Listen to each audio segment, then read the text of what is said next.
It is now day 28 in the Israel-Hamas war. Here are the most recent developments.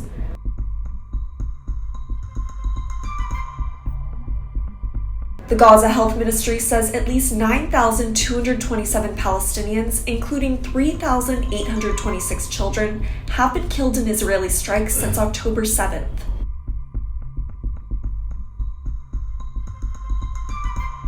The United Nations Rights Office described the situation in the West Bank as, quote, alarming, saying Israeli forces were increasingly using military tactics and weapons in law enforcement operations.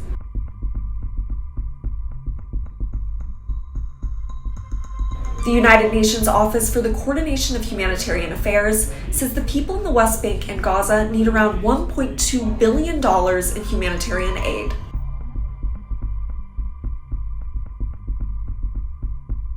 Prime Minister Benjamin Netanyahu held a private meeting with U.S. Secretary of State Antony Blinken in Tel Aviv. This is Blinken's second trip to Israel in a month. His spokesperson said Blinken will voice solidarity during his trip, while also reasserting the need to minimize Palestinian civilian casualties.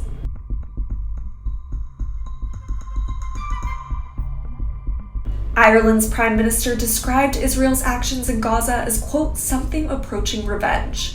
This statement marks some of the strongest criticism of Israel by a leader of a European Union member state.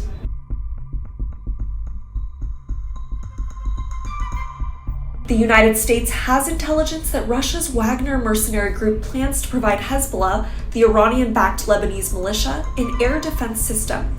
This is according to a Wall Street Journal report citing unidentified U.S. officials.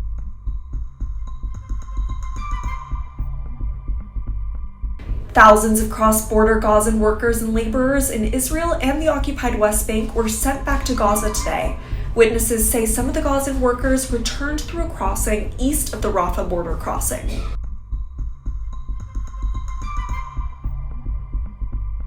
Israel's president met ambassadors of Thailand, Philippines, Tanzania, and Nepal, whose citizens were killed and taken hostage by Hamas. During the meeting, he highlighted the important contributions that citizens from other nations make to Israeli society and industry.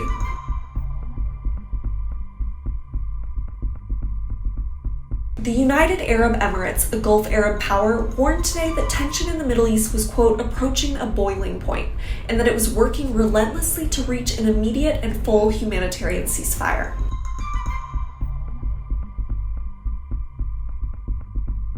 The White House says it is looking into a series of pauses in the conflict.